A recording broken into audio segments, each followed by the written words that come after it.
오늘 우리에게 주시는 하나님 말씀은 이사야 53장 4절에서 11절까지 말씀입니다.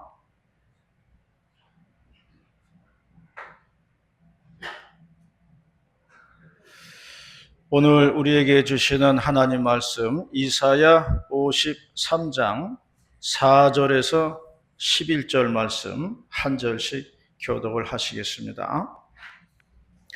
그는 실로 우리의 질고를 지고 우리의 슬픔을 당하였거늘 우리는 생각하기를 그는 징벌을 받아 하나님께 맞으며 고난을 당한다 하였노라.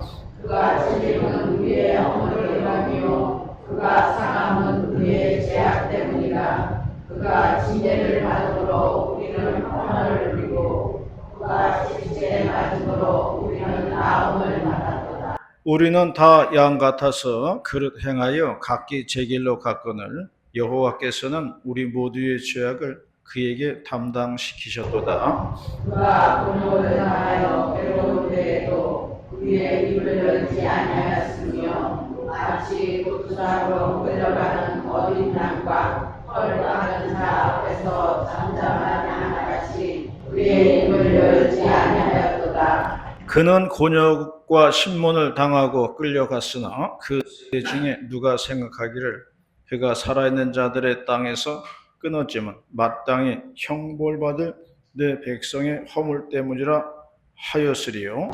그는 강포를 행하지 아니하려고 우리의 입에 거짓이 없었으나 그의 무덤이 아이들과 함께 있었으며 그가 죽은 후에 부자와 함께 있었도다. 여호와께서 그에게 상함을 받게 하시기를 원하사 질고를 당하게 하셨은즉 그의 영혼을 속건 제물로 드리기에 이르면 그가 씨를 보게 되며 그의 날은 길 것이요 또 그의 손으로 여호와께서 기뻐하시는 뜻을 성취하리로다. 그가 자기 영혼의 수고한 것을 보고 만족하게 여길 것이라. 나의 의로운 종이 자기 지식으로 많은 사람을 이롭게 하며 또 그들의 죄악을 친히 감당하리로다. 아멘. 예, 지금은 교회 절기상 사순절을 보내고 있습니다. 사순절은요, 부활절을 앞두고 그 전 40일을 가리켜서 사순절이라고 그렇게 말을 합니다. 한자로는 넉사자를 쓰고요, 넷을 의미하고요, 수는 한자로 열을 뜻합니다. 그래서 사순 하면은 40을 이야기합니다.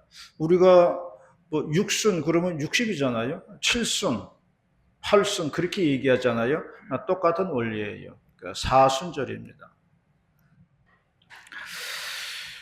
그래서 사순절은 부활절을 앞두고 그 전 40일을 사순절이라고 이야기를 하고 있습니다. 이 기간에는 예수님의 십자가와 죽음을 묵상하면서 금식과 기도로 시간을 보내곤 했습니다. 예전에는 사순절을 많이 지켰어요. 그래서 사순절이 되면은 40일 특별 새벽 기도회도 하고 그랬습니다. 오늘날에 와서는 바쁜 현대 사회 속에서는 현실적으로 맞지를 않아서 20일로 줄였다가 그것도 요사이는 일주일로 줄이는 그런 경향을 보이고 있습니다. 요즘은 사순절의 의미가 많이 희미해졌지만 우리가 그 의미와 뜻은 알고 지나가야 되겠다 하는 것입니다. 오늘 봉독한 말씀은 이사야서의 말씀입니다. 오늘 봉독한 본문을 가지고 3월달 넷째 주일에 주시는 하나님 말씀 듣도록 하겠습니다. 첫 번째로 말씀하는 것은 구약의 예언이 예수님 안에서 이루어졌다는 말을 하고 있습니다. 구약의 예언이 예수님에게서 이루어졌다 말씀을 했습니다. 9절 말씀입니다. 9절 말씀 시작. 그는 강포를 행하지 있었으나 그의 무덤이 아직만 함께하였으며 그가 죽은 후에 부자와 함께 있었도다.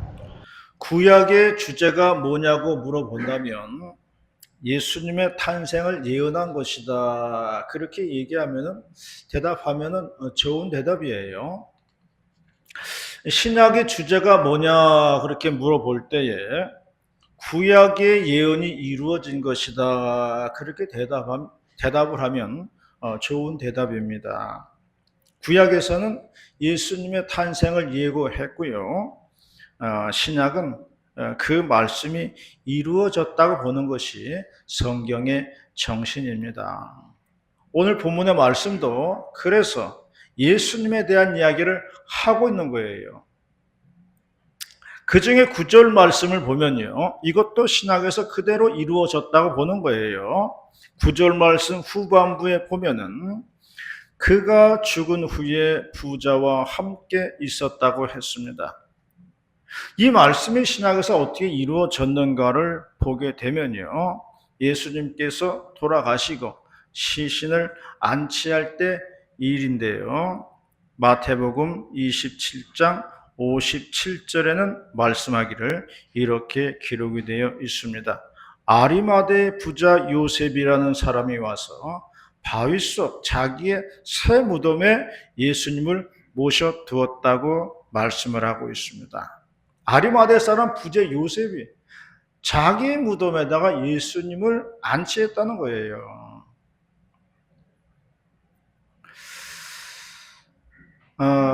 그래서 예수님께서 돌아가시고서 부자의 무덤에 안치된 것은 구약 이사야서에서 말하는 부자와 함께 있었다는 말이 이루어졌다는 것입니다. 이렇듯 구약의 예언들이 예수님 안에서 딱딱 들어맞는다는 것을 말해주고 있는 거예요. 그래서 신약은 구약의 성취다 그렇게 이야기를 하고 있는 것입니다. 로곤교회 김학주 장로님이 예비역 육군 중장인데 별 셋인데요. 소령 때 육군 소령 때 그때부터 15년 동안 기도한 기도 제목이 있었다는 겁니다. 그게 뭐냐면은 그분이 육사 훈육관으로 있으면서 종교 행사를 주관했는데 그때 생도들이 한 500명, 600명이 모여가지고 매주 수요일마다 예배를 드렸다는 거예요. 그런데 새로운 생도 대장이 부임을 하셨다는 겁니다. 생도 대장은 장군이 하는 거예요. 그분이 오시더니 의무 종교 행사를 자율 종교 행사로 바꿔버렸다는 거예요. 그러니까 예배에 나오던 생도들이 다 안 나오고 한 30명, 40명 모이게 됐다는 거예요. 김학주 장로님이 강원도로 보직을 받아가지고 육사를 떠나게 되었지만 그때부터 기도하기 시작했다는 겁니다. 장군이 되어서 별을 달며 저를 육사 상도 대장으로 보내주세요. 그렇게 간절히 기도했습니다. 그러던 중에 강원도로 이제 근무 중에 동기 부부가 하나 놀러 왔다는 겁니다. 와서 하는 말이 한 달 후에 참모총장 인사가 있는데 참모총장이 바뀌는데 자네가 비서실장으로 가라는 말을 하였다는 겁니다. 그래서 그 말을 듣고 아니야, 단번에 거절했어요. 나는 안 가. 나는 15년 동안 기도한 기도 제목이 있어. 그러니까 물어보죠. 아니 기도 제목을 뭐 15년 동안이나 하고 있어. 그게 뭔데? 그러니까 나는 육사 생도 대장으로 가는 게 내 꿈이야. 난 그걸 지금까지 기도하고 있어. 그랬다는 거예요. 이렇게 이제 친구를 만나가지고 농담 반, 진담 반 식사하면서 이야기를 한 거예요. 한 달 후에 정기 인사가 있었고 그 친구가 총장 비서실장으로 가게 되었다는 겁니다. 그리고 얼마 있다가 육사 상도대장 인사가 생기게 되었다는 거예요. 그때 이 친구가 비서실장으로 가 있다가 상도대장 인사가 생겼다고 하니까 친구랑 강원도에서 밥 먹으면서 얘기한 게 생각이 난 거예요. 그래가지고 그분도 이제 믿는 분이었다고 그래요. 그러니까 잘 들었겠죠. 그래서 친구의 추천으로 김학주 장로님이 육사 상도대장으로 발령을 받게 되었다는 겁니다. 그리하여 김 장로님의 15년 동안의 불철주야로 기도한 제목이 이루어졌다는 거예요. 하나님의 오묘하심이고 하나님의 역사하심이고 하나님의 인도하심이었습니다. 하나님은 이렇게 이루어 주신다는 것을 말해주고 있어요. 야곱이 형 에서의 눈을 피해서 도망을 가는데요. 삼촌 라반의 집으로 이제 피신을 가는 거잖아요. 야곱이 들판에서 돌베개를 하고 잠이 들었는데 꿈을 꾸었어요. 꿈에 보니까 사닥다리가 하늘과 이 땅이 연결되어 있는데 막 천사가 오르락 내리락 이제 하고 있는 거예요. 그런 꿈을 꾸었어요. 야곱이 잠 깨어 일어나 돌베개로 제단을 쌓고 서원 기도를 드립니다. 내가 가는 이 길을 지켜주시고요. 먹을 것과 입을 것을 주시옵소서. 그런 기도를 해요. 내가 나중에 평안히 내 아버지의 집으로 돌아오게 하시면은 이 자리가 하나님의 집이 될 것이며 내가 모든 것에 11조를 하나님께 드리겠습니다. 그렇게 서원 기도를 드립니다. 드디어 야곱이 삼촌 라반의 집에서 우여곡절을 겪지만요. 아내 2명을 얻고서 14년 만에 고향 집으로 돌아오게 됩니다. 그러나 14년 전하고 지금하고는 인생이 180도 달라진 상황이에요. 떠날 때는 거짓골로 떠났습니다. 그래서 먹을 것을 구했고 입을 것을 구했어요. 그러나 이제는 거부가 되어가지고 고향 땅으로 돌아가고 있습니다. 오는 길에 야곱은 자기가 돌베개 가지고 돌 제단을 쌓고 서원 기도를 한 곳을 지나가게 되었어요. 돌베개 하나로 제단을 쌓았던 장소인데요. 정말 힘들었을 때에 서원 기도를 드리고 하나님과 약속한 자리였습니다. 지나가 보니까 하나님이 다 이루어 주신 거예요. 야곱은 감개무량했습니다. 아, 내가 드리는 기도를 하나님은 잊어버리지 않고 다 이루셨구나. 그걸 깨달은 거예요. 기도할 때는 불가능해 보이는 것들이지만은 하나님께서 역사하시니까 놀랍게 이루어지더라는 겁니다. 그리하여 그 자리의 이름이 베델이에요. 그 자리의 이름이 베델이 되고요. 베델의 뜻은 하나님의 집이라는 뜻입니다. 우리가 기도드릴 때는요, 모든 것이 막막하고 불가능해 보입니다. 그러나 하나님께서는 우리의 기도를 들으신다는 것을 믿으시기를 바랍니다. 긴 인내의 시간이 필요하지만 하나님께서는 반드시 기도를 이루어 주신다는 거예요. 우리에게는 누구나 다 기도 제목이 있습니다. 여러분의 고민거리가 기도 제목이에요. 내 인생의 걱정거리가 기도 제목이에요.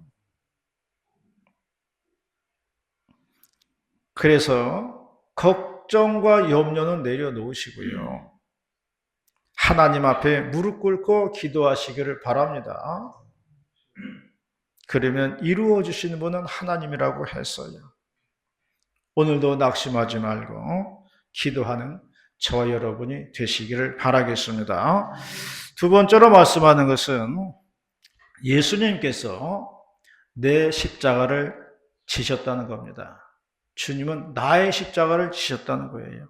5절 말씀입니다. 5절 말씀 시작.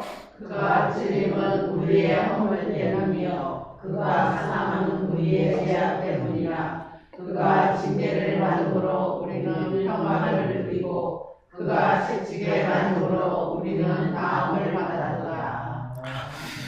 레위기 16장에 보면요, 아사셀 제사라는 것이 나옵니다.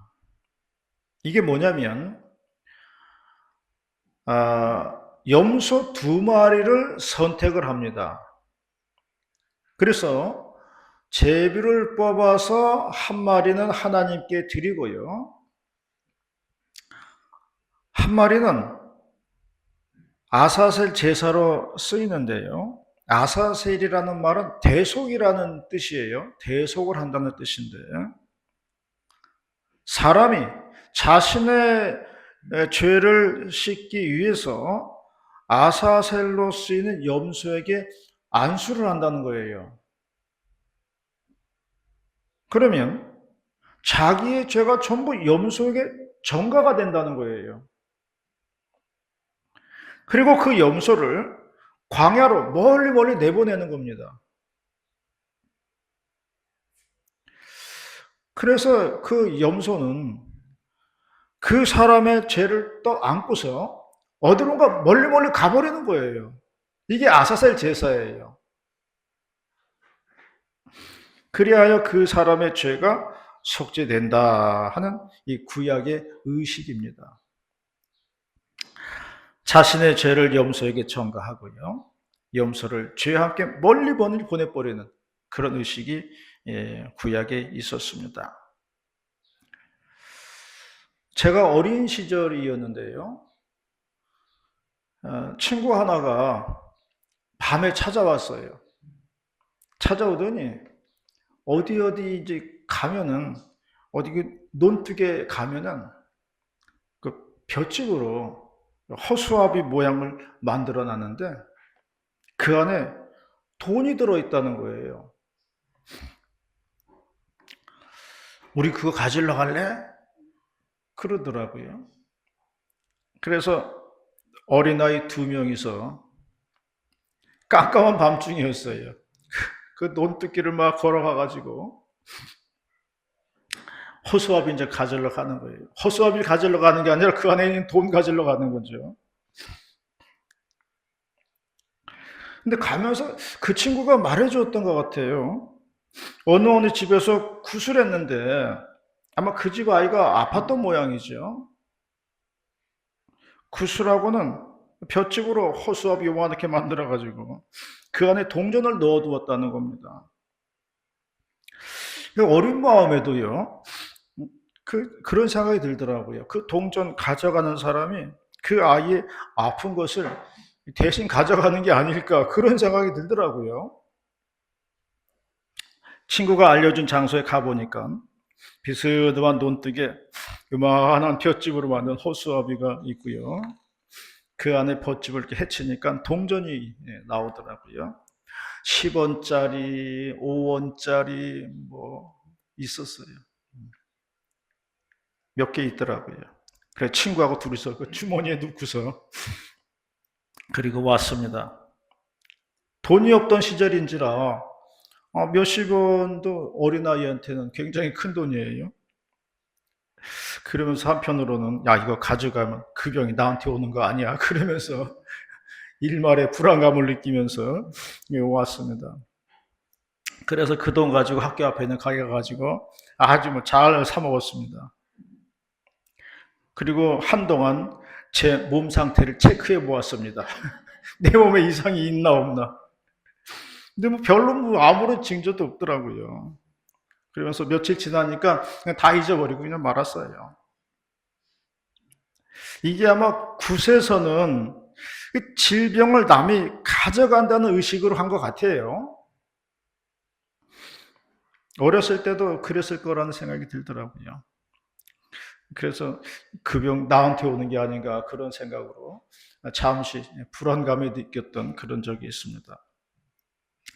성경은 말씀하기를요, 예수님이 지신 십자가는 우리가 져야 할 십자가라는 거예요. 그것을 예수님이 대신 지셨다고 말씀하고 있습니다. 그래서 그가 찔림은 우리의 허물 때문이고요, 그가 상함은 우리의 죄악 때문이라고 그랬습니다. 그가 징계함으로 우리가 징계 받음으로 우리가 평화를 누리고, 그가 채찍에 맞음으로 우리가 나음을 얻었다고 했습니다. 그러므로 우리는 십자가를 볼 때마다 그런 생각을 해야 합니다. 저기에 내가 달려 있어야 하는 건데 나는 이미 저기에서 못 박혀 죽은 존재다. 이런 생각을 해야 됩니다. 나는 이미 십자가에서 죽었다. 이렇게 생각해야 돼요. 내가 십자가에서 죽고 새로운 사람이 된 거다. 이렇게 생각하시고 믿으시기를 바랍니다. 성경에는 이것을 거듭남이라고 그렇게 써놨어요. 옛날 성경에는요, 중생이라고 써놨습니다. 한자로 거듭날 중자에 날생자를 써서 중생이라고 했는데요, 사람들이 혼동을 했어요.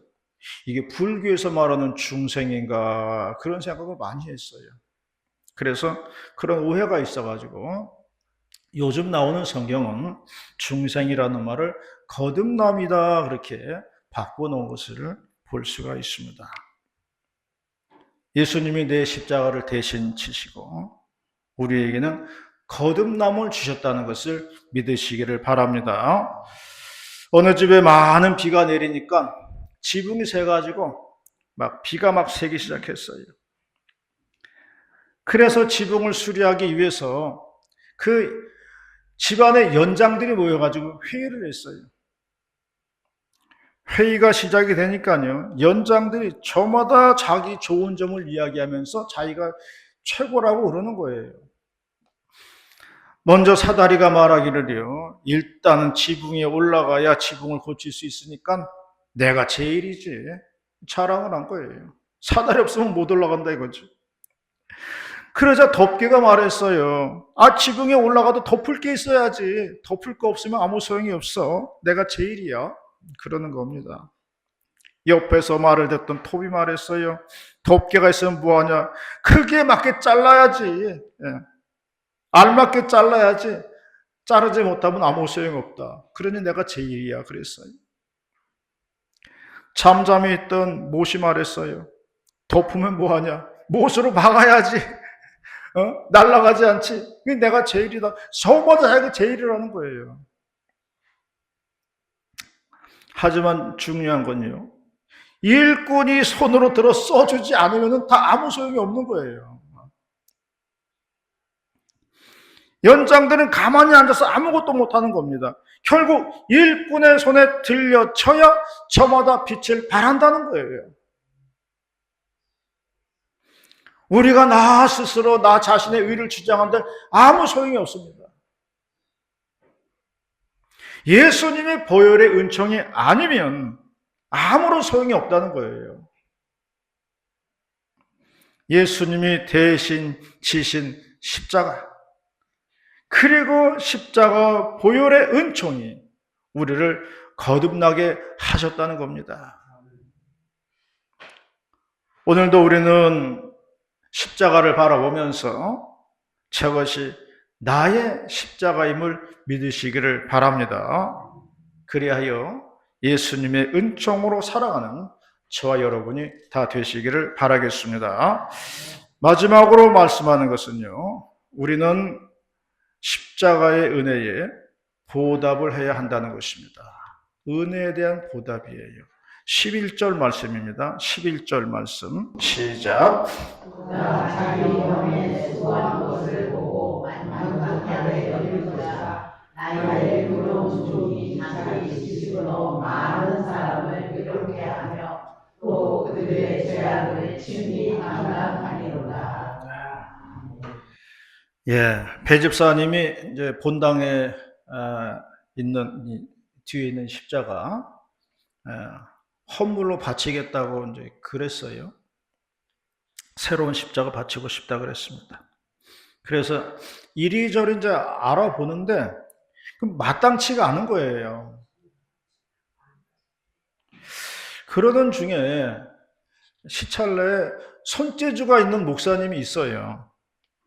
방법을 좀 물어봤죠. 그랬더니 사는 거는 그렇게 뭐 예쁘지가 않고 만들어야 된다는 거예요. 그래서 우리가 함께 만들자고 그러더라고요. 그래서 사지는 않고 목사님 몇 명이서 모여가지고 십자가를 만들기로 했어요. 손재주가 있는 사람들은 또 그게 좋더라고요. 일종의 재능 기부라고 할 수 있는 거죠. 그래서 조만간에 이제 만들어가지고 새로운 십자가가 달릴 것이라고 생각을 합니다. 우리는 하나님이 베푸신 은혜에 감사해서 충성을 하는 것입니다. 때로는 재능 기부로 드리고요. 때로는 시간 봉사로 드리고요. 때로는 물질로 드리고요. 이런저런 모양으로 충성을 하는 것입니다. 그것이 하나님한테 은혜를 갚는 거예요. 나를 구원해 주셨으니까 그 감사해서 갚아드리는 거예요.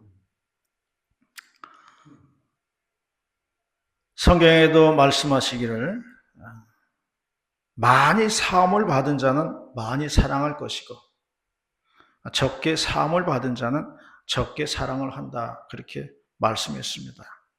그러므로 우리는 그 은혜에 감사하여 더 큰 사랑과 충성을 하시기를 바랍니다. 요한계시록은 말씀했습니다. 네가 죽도록 충성하라. 그리하면 생명의 멸류관을 너희에게 주겠다. 그렇게 말씀을 했습니다. 우리가 열심히 충성할 때 하나님께서는 우리에게 건강도 주시고 물질도 주시고 능력도 주신다고 약속을 했습니다. 적은 일에 충성하는 자가 큰 일에도 충성한다고 말씀을 했습니다. 적은 일이든 큰 일이든 우리 주님의 일에 충성하셔서 하나님의 은총과 축복을 받으시는 여러분들이 되시기를 바라겠습니다. 오직 주께 충성을 다하는 저와 여러분이 다 되시기를 축원합니다. 기도하시겠습니다. 사랑과 은혜가 많으신 하나님 아버지 감사드리옵나이다. 오늘도 3월달 넷째 주일에 내려주시는 귀한 말씀 우리가 잘 듣고 하나님께 감사드리옵나이다. 가슴 신비에 새기게 하시고 잊혀지지 않는 생명의 말씀 되게 하여 주시옵소서. 위로되게 하시고 힘되게 하시고 용기되게 하여 주셔서 오늘도 믿음으로 살아가는 복된 종들 다 되게 하여 주시옵소서. 할렐루야. 감사드릴 때에 거룩하신 예수님의 이름으로 기도드리옵나이다. 아멘.